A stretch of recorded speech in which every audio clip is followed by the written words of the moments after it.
नमस्कार, बहुत बहुत स्वागत है आपका। और जेपीएससी का जो मेंस पेपर हुआ है उसका डिस्कशन कर ले आपके साथ में जल्दी से। जेपीएससी 11th से 13th वाला जो था उसमें हिस्ट्री और ज्योग्राफी वाला जो पेपर है जीएस का, तो सबसे पहला जो प्रश्न आप देख रहे हैं इस समय में, और ये देखिए कि बेरीगाजा जिसे प्राचीन भारत के उत्कृष्ट बंदरगाह मृगुकच्छ के रूप में पहचाना गया, किस नदी के मुहाने पर अवस्थित था? तो इसका सही उत्तर जो होगा वो होगा नर्मदा। सही उत्तर आपका होगा नर्मदा, यानी कि नर्मदा नदी जो है आप जैसे जानते हैं अमरकंटक से निकलती है नर्मदा, और ये नदी जो है जो गल्फ ऑफ खंबात है वहां पर मिल जाती है, वहीं पर ये बंदरगाह था। सेकेंड नंबर जो क्वेश्चन आया है ये आया है कि which of the following Harappan city जिसमें इंप्रेसिव वाटर हार्वेस्टिंग और मैनेजमेंट सिस्टम था। तो भारत में ये खोज हुआ था इस शहर का जो धोलावीरा है, और धोलावीरा सही आंसर होगा। और धोलावीरा का बहुत ही बेहतर प्लानिंग करके शहर बनाया गया था, और ये जानकारी जो है ये आपको जरूर से होगा कि धोलावीरा की खोज आर.एस. बिष्ट और एम.एस. वत्स ने जब किया था उसके बाद से ये शहर है। मोहनजोदड़ो भी ऐसे है जिसमें नगर प्लानिंग काफी अच्छा था। कालीबंगा जो शहर है ये भी बहुत बेहतर शहर था, यहाँ पर फैक्ट्री वगैरह भी मिला है। रोपड़ जो है जो पंजाब वाला रोपड़, जहाँ पर जो जौ के जो अवशेष मिले हैं, बट सही उत्तर होगा धोलावीरा। What was सोंधर?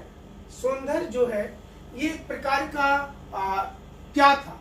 तो ये किसानों के लिए एक ऋण दिया जाता था। तुगलक के समय में किसानों को एक ऋण देने की शुरुआत की गई थी, और ये ऋण जो था इसको सोंधर के नाम से जाना जाता था।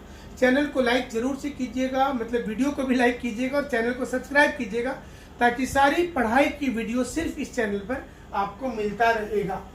शिवाजी, आप जानते होंगे कि शिवाजी दो प्रकार के टैक्स लेते थे जो उनके इलाके में मुगल थे उनसे लिया जाता था। तो यहाँ पर बोला जा रहा है कि मुगल क्षेत्र पर योगदान की राशि को शिवाजी जो लेते थे उसको क्या कहते थे? उसको बोलते थे चौथ। एक और होता था जिसको सरदेश मुखी बोला जाता था, 10% एक्स्ट्रा होता था वो चौथ। मतलब ये 25% जो है, ये 25% शिवाजी जो है वो टैक्स लगाते थे उनके यहाँ पर, फिर वो रेड नहीं करेंगे। शिवाजी को जो युद्ध प्रणाली थी, अचानक से वो चले जाते थे वहां पर, आक्रमण कर देते थे, वो उनसे बचने के लिए मुगलों को भी और दूसरे भी राजा को उस पूरी जमीन के को बचाने के लिए शिवाजी टैक्स लेते थे। चलिए अगला क्वेश्चन जो है, हिंदू वीडो रिमेरीज एक्ट, इसे लेकर सिपाही विद्रोह के समय में ही हुआ था। आप जानते होंगे 1856 में सिपाही विद्रोह होने का एक बड़ा कारण ये भी था कि हिंदुओं को लगा था कि उनके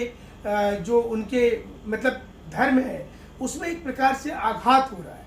जब 1829 में लॉर्ड विलियम बेंटिक ने सती प्रथा वाला कानून बना दिया, और उसके बाद में ये वाला कानून आ गया, तो बात हो गया कि भैया आप हमारे धर्म में एक्सेप्ट कर रहे हो, इसलिए हम लोग आंदोलन करेंगे। Viceroy of India, quit India movement जब हुआ था उस समय में वाइसराय ऑफ इंडिया कौन था? लॉर्ड लिली ठगो, जिन्होंने पॉलिटिकल ब्लैकमेलर तक बोल दिया था गांधी जी को, और ये भी बोल दिया था कि मतलब इनसे कुछ होने वाला नहीं है, ये तो एक ब्लैकमेलर है। आजकल बहुत सारे लोगों को आप सुनते होंगे कि ब्लैकमेलिंग करते हैं, तो गांधी जी के लिए लॉर्ड लिली ठगो ने इसका प्रयोग किया था, जो भारत के वाइसराय थे। Not associated with Mahatma Gandhi पूछ रहा है अगला क्वेश्चन, गांधी जी से कौन संबंधित नहीं है? केसरी नहीं है, ये तिलक ने लिखा था। केसरी और मराठी दो उनकी पुस्तिका थी।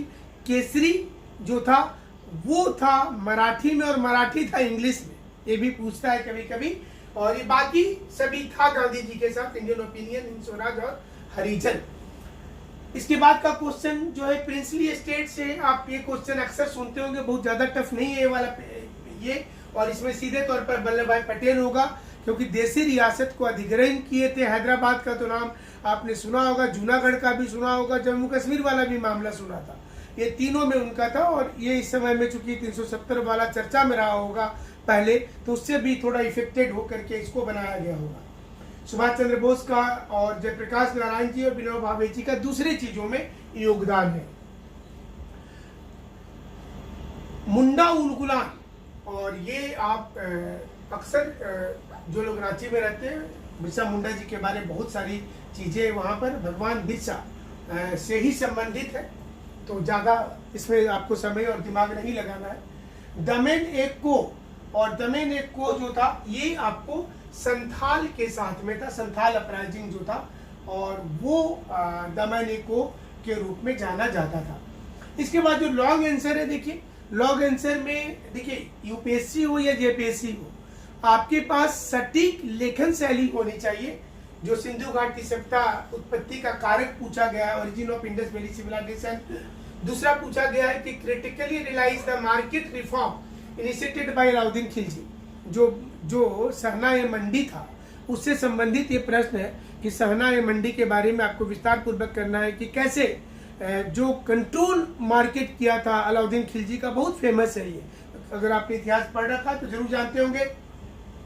1857 की क्रांति का पहली लड़ाई थी जो वीडी सावरकर ने कहा था, और उसी पर ये टिप्पणी किया जा रहा है और उस पर आपको कमेंट लिखना है पूरा विस्तार पूर्वक। चूंकि 40 मार्क्स का है तो 40 मार्क्स में कम से कम आपको 500 to 600 आपके पास में होना चाहिए। और ये इसके साथ में फ्लो चार्ट बहुत जरूरी है कि क्यों बोला जा रहा है स्वतंत्रता की पहली लड़ाई, इसको बोलने के पीछे क्या कारण है, वो तमाम कारण को लिखना है। और इसके बाद अगर आप झारखंड जी के अच्छा, तो बिरसा मुंडा के नेतृत्व में जनजातीय विद्रोह में निहित किसान की चिंता धार्मिक मुहावरों में अभिव्यक्ति हो रही थी, इस पर चर्चा करने के लिए बोला, डिस्कस करना है, मैंने विस्तार पूर्वक बताना है। और यहाँ पर आलोचनात्मक समीक्षा करने बोला था, क्रिटिकली रिव्यू करने के लिए बोल रहा है, critically analyse the market reforms initiated by Alauddin Khilji. तो दोनों क्वेश्चंस को अलग अलग प्रकार से लिखना रहता है। अगले प्रश्न की ओर चलते हैं, और ये देखिए पहला जो क्वेश्चन आ रहा है ये आ रहा है जिसके आंसर हो रहे हैं ए डायरेक्ट तौर पर, जो ग्लेशियर को लेकर के, मिलाम ग्लेशियर जो है, सियाचिन ग्लेशियर है, रीमो और बियाफो ग्लेशियर है, अलग अलग जगह पर। फैक्ट था, आपने पीटी की जब तैयारी की होगी तो निश्चित रूप से आप जानते होंगे, तो हमें लगता है कि ये क्वेश्चन आपका बन गया होगा निश्चित रूप से, है ना। और जो दूसरा क्वेश्चन है सेकेंड वाला, ये देखिए, और ये क्वेश्चन है कि घाघरा रिवर एक गॉर्ज बनाती है। जितने भी हिमालय से पहले की बहने वाली नदियां हैं वो सभी गॉर्ज का निर्माण करती है, और ये है सीसा पानी का। बेसिकली क्या होता है कि कोई नदी जब बह रही है और इसके रास्ते में जब माउंटेन बनना शुरू होता है, एक दिन में तो बनता नहीं है ना, तो क्या होता है कि अपोजिट साइड से नदी धीरे धीरे उस माउंटेन के ऊपर में चढ़ करके फिर नीचे उतरती है, और ये भी शेप का एक घाटी दिखता है जिसको गॉर्ज बोलते हैं ज्योग्राफी में। और खास करके इंडस, सतलज जो है वो भी बहुत बड़ा गॉर्ज बनाती है, हमारा ब्रह्मपुत्र बनाती है। और जो नदी हिमालय की ओर से आ रही है, इसमें गोमती भी बना रही है, रामगंगा बना रही है, घाघरा बना रही है, ये सारी नदियां जो है गंडक भी बना रही है, कोसी भी छोटी सी गॉर्ज बनाती है। तो ये तमाम नदी जो है, और ये है सही उत्तर, सीसा पानी के पास में ये बनता है घाघरा नदी का जो गॉर्ज है वो। सिंधु नदी कैनियन बनाती है, वैली अगर आई हो जाएगा तो बड़ा, तो इसको कैनियन बोलेंगे, इसको कैनियन बोलेंगे, बट ये गॉर्ज फिलहाल समझिए। 1988 में क्या बना था? नंदा देवी बना था, बायोस्फीयर रिजर्व, जिसमें पूरे इकोसिस्टम को प्रिजर्व किया जाता है, वो बायोस्फीयर रिजर्व होता है। सॉइल को भी प्रिजर्व करना है, प्लांट को भी करना है, एनिमल तो होगा ही होगा, इन्वायरमेंट भी होगा, दैट इज इकोसिस्टम, जिसका शब्द को टेंसले ने पहली बार कहा था, एजी टेंसले। तो इसका सही उत्तर नंदा देवी होगा। और यहाँ पर बोल रहा है भारत दाल योजना, ये क्वेश्चन थोड़ा सा हमें लगता है कि स्टूडेंट को मुश्किल हुआ होगा। भारत दाल योजना, चूंकि इसमें फैक्चुअल था, भारत दाल, ये सही बात है कि 17 जुलाई को हुआ था ये, और इसमें 60 रुपया पर केजी 1 किलो लीजिएगा तो, और 30 किलो लीजिएगा तो 55 किलो। सोचिए ये डेटा हमको लगता है किसी को याद संभवता नहीं होगा, तो ये भी लाइन जो है वो सही है। और Bharat Dal was distributed through retail out, ये भी सही है, ये भी सही है। तो ये जो है इसका सही उत्तर क्या होगा? अरहर दाल के लिए नहीं था, ये चना के लिए था, ये चना के लिए लाया गया था। तो ये सही उत्तर, इसमें इनकरेक्ट पूछा है इसलिए ये वाला सही उत्तर हो रहा है। यहाँ पे समझ में आ रहा होगा आप लोगों को। इसके बाद है कि कौन सा एक इसमें गलत है। कायाकुलम, ये वाला केरल में है, कायाकुलम जो है केरल में है, तो ये ज्यादा सही है। और ये तो शिफ्टिंग कल्टीवेशन है, 6ठा नंबर जो क्वेश्चन है, लदांग मलेशिया में, तो आप इसी से पकड़ लेंगे। हम्मा इंडोनेशिया में, तो जावा उसका पार्ट हो जाएगा। और चेना श्रीलंका में बोलते हैं, कैंगिन फिलीपींस में बोलते हैं। ये शिफ्टिंग कल्टीवेशन होता है, इसको भारत में झूम बोलते हैं, असम में जो मिडिल इंडिया है उसमें बेवार या पोडा बोला जाता है। वीडियो अच्छा लग रहा है तो आप लाइक कर दीजिएगा। नया चैनल हमारा है ये वाला नया चैनल, पुराने चैनल में आप लोगों ने बहुत सपोर्ट किया है, उम्मीद करते हैं इस चैनल को भी कीजिएगा। और ये क्वेश्चन थोड़ा सा डेटा बेस्ड हो गया है, तो इस पर दो चीजों पर थोड़ा सा हो रहा है। ऐसे हमारे समझ से मूंगफली, सोयाबीन, तिल, अरंडी का बीज होना चाहिए था, बट ये 22-23 के डेटा के अनुसार सोयाबीन और मूंगफली पर 2-3 भारत झारखंड सरकार के साइट पे ही कंट्रोवर्सी है, बट हमारे समझ से ये होना चाहिए था और है। सदनी वाटरफॉल, ये जो सदनी वाटरफॉल है शंख नदी की, सदनी वाटरफॉल आप लोग जानते होंगे और गए भी होंगे, झारखंड में है तो वाटरफॉल जाना है। कौन सी जनजाति नहीं है झारखंड की, कौन सी नहीं है? आओ, ये झारखंड की जनजाति नहीं है। झारखंड का लार्जेस्ट प्रोड्यूसर, आप तमाड़ से पूरा घूम करके आइए तो तसर आपको दिख जाएगा। तसर तो इतना होता है, तसर को मिल जाएगा, बहुत पेड़ होता है। इसके बाद देखिए फिर 40 क्वेश्चन का आ गया, 40 × 2 मतलब कोई दो ही लिखना है आपको, कोई दो का आंसर देना है। तो examine the potential challenge of solar energy in India, अभी चूंकि ये रिलेवेंट है। और अगर आप पिछले 2-3, हम तो शुरू से बोलते हैं कि अगर आप तैयारी कर रहे हैं तो योजना पढ़िएगा, और 2 महीना पहले वाला योजना में एकदम डिटेल्स इसके बारे में बताया हुआ था। तो जिन्होंने इसको पढ़ा होगा उनका निश्चित रूप से अच्छा जाएगा। और आने वाले समय में इस पर हम विस्तृत बताएंगे सारे क्वेश्चन को कि कैसे मेंस का क्वेश्चन लिखा जाता है।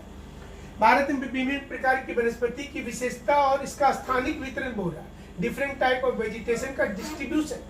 तो आप मॉनसून से बता सकते हैं, मिट्टी से बता सकते हैं, टेम्परेचर से बता सकते हैं, लैटिट्यूड के आधार पर बता सकते हैं और हाइट के आधार पर बता सकते हैं। तो आप एवरग्रीन भी बोल सकते हैं, जो थोड़ा सा हमारा अंडमान में मिल जाएगा। ट्रॉपिकल डेसिडियस बताना है, ट्रॉपिकल वेट डेसिडियस और ट्रॉपिकल ड्राई डेसिडियस बताना है आपको।